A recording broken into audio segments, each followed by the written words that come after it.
તમ તાર તમારે જેને ફોન કરો ફોન કરો. એલા ભાઈ હું પોતે જ આઈની તાકાત છું, તું આવડો મોટો કામ જોતો નથી. કોઈ રેકોર્ડિંગ નથી કરતું ભાઈ. સત્ય છે, અમારી પાસે ખોવા માટે કઈ નથી. ઘર પરિવાર સંસાર છોડીને આયા છે. તારી પાછળ તો બૈરા છોકરા બધું છે. રજડી પડીશ તું લ્યા, તું રજડી પડીશ. આ ખોટી રીતે તો ગોંધી રાખ્યા. તારી ઓકાત શું લ્યા? ગુજરાત રાજ્યની અંદર તું કોઈને ગોંધી રાખ. અંદરની સાઈડ બહારની સાઈડ અંદરની સાઈડ બહારની સાઈડ કોની જોડે ડબામ કરે છે? પોલીસ વાળાને બોલાવો. કોણ પોલીસ વાળો? આખું મેદાન મારું છે. મેં ભાડે લીધું છે, અમને થોડી ખબર છે. ભાડે લીધું છે ભાઈ. પોલીસ વાળાની ધમકી આપે. પણ મને ખબર તમે બોલ માર્યું છે, ભાડે લીધું છે. ભાઈ તમને એવી ખબર ના હોય. એલા ભાઈ આ આવડું મોટી ઇવેન્ટ, આ મેદાન ને આ બોર્ડ ને જોતો નથી તો કે બોર્ડ માર્યું છે. પણ અમને થોડી ખબર કે ભાડે લીધું છે. ખોટી વાત.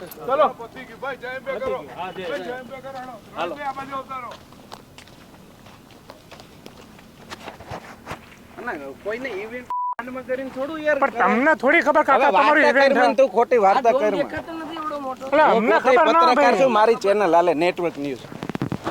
માઇક હોય તને ભાન પડવી જોઈએ. અને આવડા મોટા બોર્ડ માર્યા ઇવેન્ટ છે. આઈનો થોડો અંધારામાં કોણ દેખાય તમારી અંધારાને ક્યાં ફોક્યાતીની માઠ કે આ જોતો નથી. કાકા ગાળો ના દો. કાતો કાકા ના કર્યા માર હાથમાં લેજો તો કાઈ ના આવે. જા તું. તમ તાર તમારે જેને ફોન કરો ફોન કરો. એલા ભાઈ હું પોતે જ આઈની તાકાત છું, તું આવડો મોટો કામ જોતો નથી. કોઈ રેકોર્ડિંગ નથી કરતું ભાઈ. શું હાલે? ભાઈ નીકળી જાવ ને યાર. એક તો આવીને પાસે શું કરો છો ભાઈ? નીકળો. લાવ તારે પાડી દો.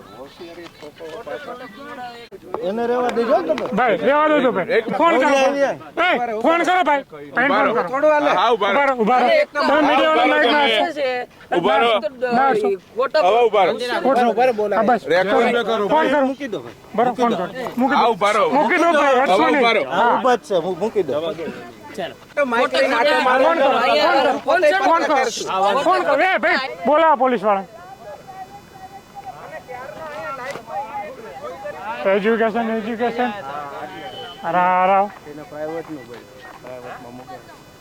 ફોન કરો.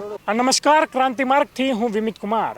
સાથીઓ આ વિડીયો તમે જોયો, જેમાં આ ભાઈ મારી સાથે હાર્દિકભાઈ છે એ વિડીયો ઉતારી રહ્યા હતા. અને તમે વિડીયોમાં જોયું કે મારી સાથે ધક્કામુક્કી થઈ રહી હતી. સાથે સાથે હાર્દિકભાઈ સાથે પણ થઈ રહી હતી, પણ એ કેમેરો પકડ્યો હતો એટલે એ તમને દેખાશે નહીં.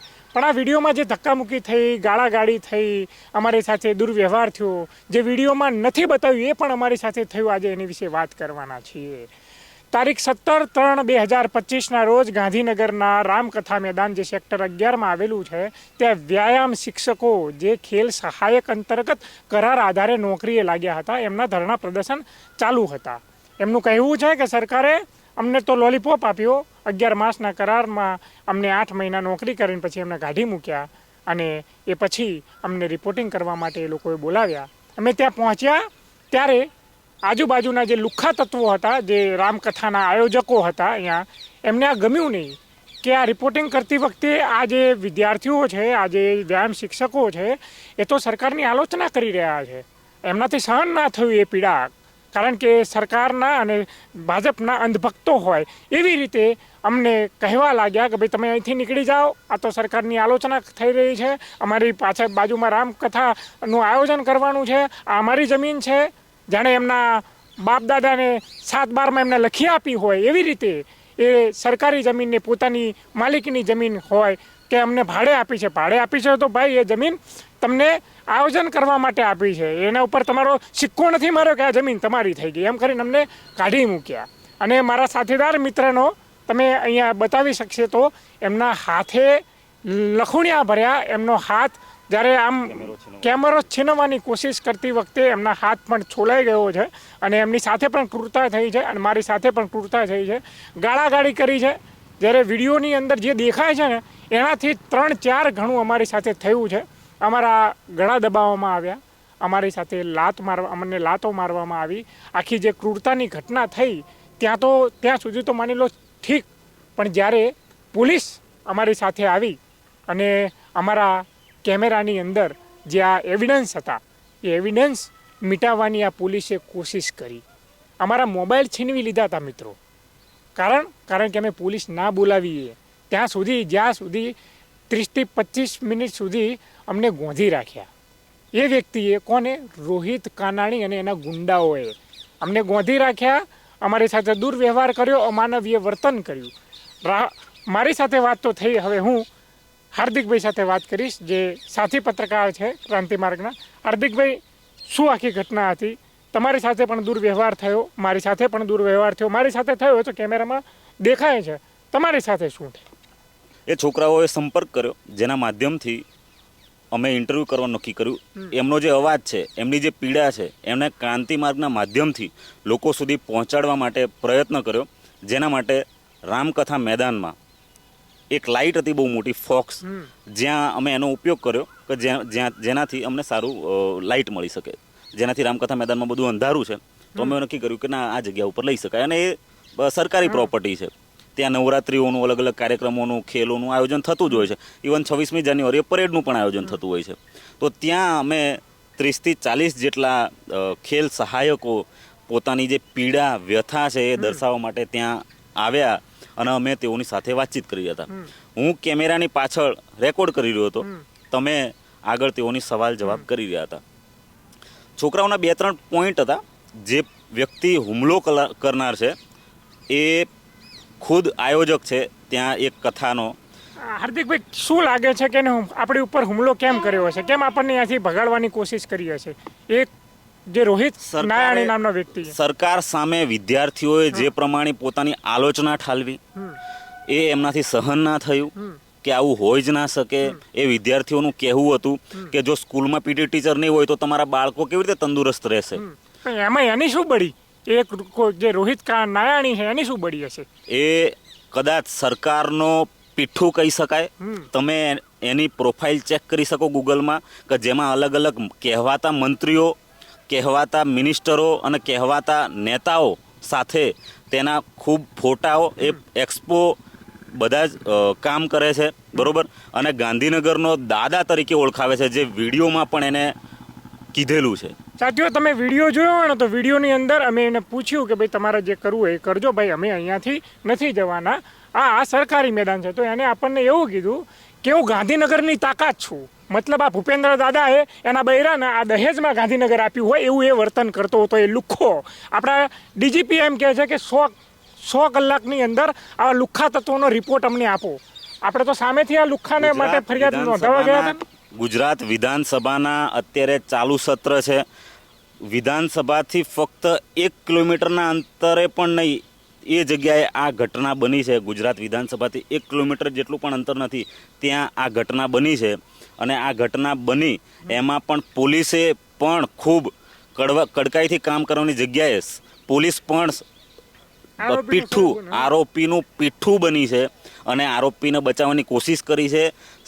આ જે વ્યક્તિ છે એણે અમારા વિડીયો ફૂટેજ, એણે પહેલાં ખ્યાલ નહોતો કે વિડીયો ચાલુ છે, પણ જ્યારે એણે ધક્કામુક્કી કરી એટલે મેં વિડીયો ઓન કર્યો અને કેમેરો ઓન હતો, એ એને ખ્યાલ નહોતો. 5 મિનિટ પછી જ્યારે એને ખ્યાલ આવ્યો કે ના, વિડીયો ઓન છે, એટલે એણે અમારી સાથે વધારે અમારો આ કેમેરો સોની આલ્ફા ખેંચવાની કોશિશ કરી, એને તોડી મરોડી નાખવાની કોશિશ કરી, લેન્સ લેવાની કોશિશ કરી, મેમરી કાર્ડ કાઢવાની કોશિશ કરી, અમારા મોબાઈલ પણ એણે લીધા. આ બધી ઘટના આપણે કેમ લીધા હશે? મોબાઈલ એટલે લીધા કેમ કે એ ખુદ અમારા મોબાઈલ પ્રાપ્ત કરીને પહેલો એણે પોલીસમાં ફોન કરી દીધો, કેમ કે કહેવાતા સેક્ટર 7ના પીઆઈ એ એના ખૂબ જ સારા મિત્ર છે. એવું એ કહેતો હતો કે મારા બહુ મિત્ર છે સારા, તમે ત્યાં જશો ને તો તમારી એફઆઈઆર પણ નહીં લે ને. આપણી સાથે એવું જ થયું. હું હાર્દિકભાઈ અને સાથે આપણા તુષારભાઈ જે સોમાન ન્યૂઝ ચલાવે છે, એમના સાથીદાર મિત્રો જે સાગરભાઈ છે, દેવલભાઈ છે, એ એક ફોને અમારી પડખે આવીને ઊભા થઈ ગયા. સેક્ટર 7ના પોલીસ સ્ટેશને અમે લોકો ગયા અડધી રાત્રે, એટલે 12 વાગે અમે ગયા. સવાર સુધી એમને આજીજી કરી, વિનંતી કરી કે ભાઈ અમારી એફઆઈઆર નોંધો, અમે તો પત્રકાર છીએ, અમે તો જનતાનો અવાજ બનવા માટે આવ્યા હતા ભાઈ. એફઆઈઆર ના લીધી આ પોલીસ કર્મીઓએ, સેક્ટર 7ના પોલીસ કર્મીઓએ. કારણ શું? પેલા ભાઈએ કીધું હતું રોહિત નાયાણીએ કે એ પોલીસ પીઆઈ અમારો મિત્ર છે, એટલે મિત્રએ એને પોલીસ પીઆઈએ કદાચ એ મિત્રતાનો ધર્મ નિભાવ્યો, પણ પોતાને જે પોલીસની વર્દી પહેરી છે ને, એ પોલીસનો જે ધર્મ હોય, જે ખાખીનો જે ધર્મ હોય, એ ધર્મ ભૂલી ગયો આ પોલીસ અધિકારી. એના નીચલા અધિકારીઓએ એવું કહ્યું કે જ્યાં સુધી અમને ઓર્ડર નહીં આપે ને ત્યાં સુધી તમારી ફરિયાદ પણ નહીં લેવાય. અડધૂત કરીને અમને કાઢી મૂક્યા પોલીસ સ્ટેશનમાંથી. હા, આટલો તો એનો ખોફ ચાલે છે. અને તમે ડીજીપી આવા લોકો પાસે આશા રાખે છે કે આ લોકો રિપોર્ટ આપે કે કેટલા લુખ્ખાઓ છે 100 કલાકની અંદર. એટલે લુખ્ખાઓ સાથે તો સેટિંગ છે યાર આમનું. ગુજરાતમાં કાયદો અને વ્યવસ્થા કથળી ચૂકી છે. કહેવાતી ગતિશીલ ગુજરાત અને ડબલ એન્જિનની સરકાર એ જે ગુજરાતના કહેવાતા 8 કરોડ લોકોની સુરક્ષા જે ગુજરાત પોલીસના માધ્યમથી પ્રોવાઈડ કરવાની જે કોશિશ કરી રહ્યા છે એ એક નંબરનું છલ કપટ છે. ગુજરાત પોલીસ એ ખુદ અમે જ્યારે ગયા 12 વાગે ત્યારે કહીએ છીએ સાહેબને ફોન કરીએ છીએ, રાત છે, સાહેબ આવે છે, કરણ વાઘેલા નામના સાહેબ આવે છે, એક એએસઆઈ છે કદાચ, એએસઆઈ છે, અને એમણે ખુદ પીએસઆઈ અને પીઆઈ સાથે વાત કરે છે. 3-3:30 સુધી બેસાડે છે અને કહે છે કે અમે ફક્ત અરજી લઈએ છીએ, અમે એફઆઈઆર નથી નોંધતા. એને ફાટે છે ભાઈ, પેલા ભાઈને ગુંડાથી ફાટે છે. એ કહેવાતા સાહેબોના માનીતા કૂતરા બની ગયા છે. અત્યારે ગુજરાત પોલીસની આ સ્થિતિ થઈ છે. જો ગુજરાત પોલીસ પોતાની ખાખીની લાજ જાળવી ના શકતા હોય, ખાખીની ખુમારી, તો હું તો એમ કહું છું કે ભાઈ તમારે ખાખીને સ્વમાનથી ઉતારી મૂકી દેવી જોઈએ. અને ખરેખર તમે આ લાચાર બેબસ થઈ ગયા હોય ને તો તમારા માટે તો ઘાઘરા અને કબજા જે તમને શૂટ કરે છે ભાઈ, તમારે તો એ પહેરી લેવા જોઈએ.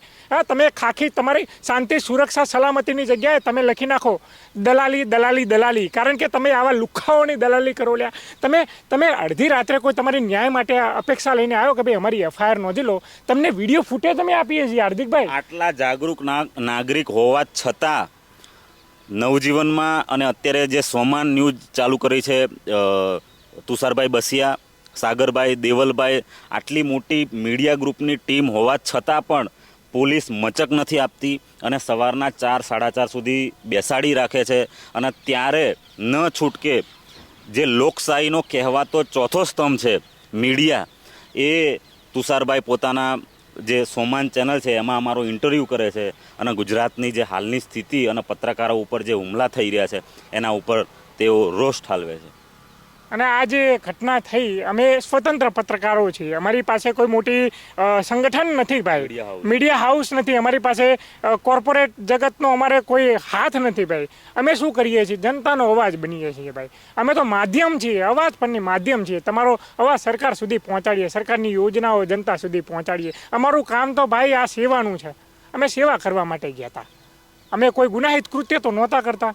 અને અમારી સાથે જે પોલીસે વર્તન કર્યું છે, અમને બેસાડી રાખ્યા, અમારા જે મોબાઈલમાંથી અમારા કેમેરામાંથી ડેટા, એટલે તમારે એ ડેટાનું શું કરવું છે ભાઈ?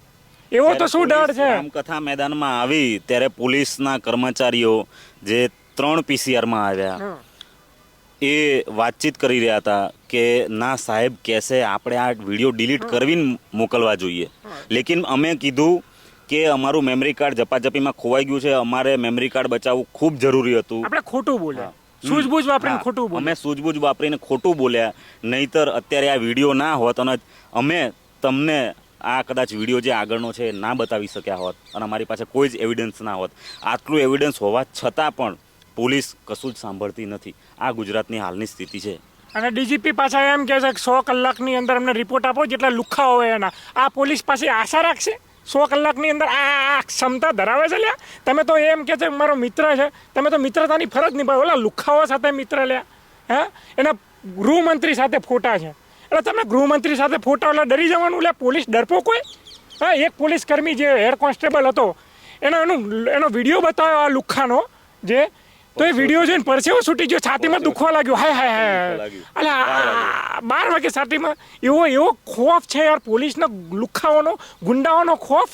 હા, વિડીયો જોઈને પરસેવો છૂટી જાય લે આવી ડરપોક પોલીસ. હા, એટલે મર્દાનગી ક્યાં જાય છે આ પોલીસની? શાંતિ સુરક્ષા સલામતીની મોટી મોટી વાતો ખાલી તમે કાગળ ઉપર છે ભાઈ. આઝાદી તો મળી ગઈ પણ અંગ્રેજોના જમાનામાં પણ પોલીસ આ જ કરતી હતી અને આજે પણ પોલીસ આ જ કરી રહી છે. અંગ્રેજોની વૈચારિક પેદાશો અહીંયા છોડીને ગઈ છે એમ. હજુ માનસિક ગુલામી છે, હજુ આઝાદ નથી થયા આ લોકો. અને આપણે આઝાદીના નારા લગાવીએ છીએ યાર. શું છે આ બધું? તમને આ વિડીયો જોઈને હવે તમારે મત આપવાનો છે કોમેન્ટની અંદર. તમારું શું માનવું છે ભાઈ? અમારી સાથે આવું થયું, અમે નાગરિક છીએ, પત્રકાર તો છોડો, નાગરિક છીએ અને અમે તો રોજ તમારા મુદ્દા ઉઠાવીએ છીએ. એમને ખબર પણ છે લાખો કરોડોની અંદર અમારા વ્યૂઝ આવે છે. અમે એમને એ પણ જણાવ્યું. તેમ છતાંય આ પોલીસ કર્મીઓ મચક આપવા માટે તૈયાર નહોતા. ગુંડાઓ એમના આકા સમજી બેઠા હતા ગુંડાઓને, અને અમારી સાથે આ થયું. એટલે આજે અમે એસપી ઓફિસે ગયા હતા, હું અને હાર્દિકભાઈ, અમારી ફરિયાદ લઈને. એના તો જખ મારીને FIR નોંધવી પડશે ભાઈ. રોહિત નારાયણી હશે તો તારા ઘરનો ભાઈ. અમને એનાથી કંઈ ફરક નથી પડતો. અમે તો કાયદામાં માનીએ છીએ, બંધારણમાં માનીએ છીએ, વાણી અને અભિવ્યક્તિનો ઉપયોગ કરીએ છીએ. પોલીસ ફરિયાદ નહીં નોંધે, SP કંઈ નહીં કરે તો કોર્ટમાં જઈશું, તને જેલમાં ઘલાવીશું ભાઈ, સમજી લેજે. અને તે જે કર્યું છે એ અમાનવીય કૃત્ય છે. અમારી પાસે ખોવા માટે કંઈ નથી. ઘર પરિવાર સંસાર છોડીને આવ્યા છે. તારી પાછળ તો બૈરા છોકરા બધું છે. રજડી પડીશ તું લ્યા, તું રજડી પડીશ. આ ખોટી રીતે તો ગોંધી રાખ્યા. તારી ઓકાત શું લે? ગુજરાત રાજ્યની અંદર તું કોઈને ગોંધી રાખ. આ એક ગુજરાત રાજ્યની અંદર કાયદા વ્યવસ્થાના બણગા ફૂંકવામાં આવતા હોય, વિકાસ મોડલની વાતો આખા દેશની અંદર ચલાવવામાં આવતી હોય, આ વિકાસના આ કાયદો વ્યવસ્થા લે. આ યુપી કરતા ગુંડારાજ તમે ગુજરાત પોલીસના સહયોગથી ગુંડારાજ ચાલે છે. 56ની છાતીવાળા અને કહેવાતા દાદા અને 8મું પાસ જે કાયદા અને શાસનનું કામ કરી રહ્યા છે, એ જાણવું જોઈએ કે ગુજરાત પોલીસ શું કામ કરી રહી છે. અને જો ગુજરાતની રાજધાનીમાં વિધાનસભા જ્યાં કાયદો બને છે ત્યાંથી 1 કિલોમીટરના અંતરે આ સ્થિતિ હોય ગુજરાત પોલીસની, તો અમરેલી, કચ્છ જેવા જિલ્લાઓમાં શું સ્થિતિ હશે? અને આ તો જાગૃત લોકો હોઈએ ભાઈ. આપણે તો રોજ સમાચાર બતાવીએ છીએ, પણ જે ગરીબ હશે, જેને ભણતર નહીં હોય, એટલું બધું ઓળખાણ નહીં હોય, વગ નહીં હોય, એ લોકો શું કરશે? એ લોકોનો તો પછી આવી રીતે ધક્કા જ ખાવાના ને. આ પોલીસવાળાનું કામ શું પછી?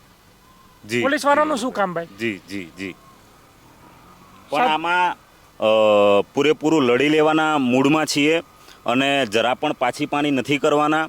કે કોઈ પણ વગદાર વ્યક્તિ હોય કે કોઈનો પાલતુ કૂતરો હોય, પણ અમે પાછી પાની કરવાના નથી, એ હકીકત છે. અમે પાછી પાની નથી કરવાના, પણ અમારી અંદર જીગરો છે લડી લેવાનો. અમે લડવાના મૂડમાં છીએ. અને બીજા પત્રકારો નહીં બોલે ને તો પણ અમને કંઈ વાંધો નથી ભાઈ. કારણ કે અમને ખબર છે રાહત ઇન્દોરીનો શેર છે કે લગેગી આગ તો આएंगे કઈ ઘર જદ में, यहाँ સિર્ફ हमारा મકાન થોડી है ભાઈ. આ અમારી સાથે થયું, કાલે તમારી સાથે થશે. હા, આ મીડિયા હાઉસ જે કદાચ ગોડી મીડિયા બનીને બેસીને આ મુદ્દાઓ નહીં ઉઠાવે તો પછી કાલ સવારે તમારે પણ સ્વતંત્ર મીડિયા ચાલુ કરવું પડે. ત્યારે તમે કોની પાસે આશા રાખશો? બાકી જોતા રહો ક્રાંતિમાર્ગ ઇન્કલાબ જિંદાબાદ.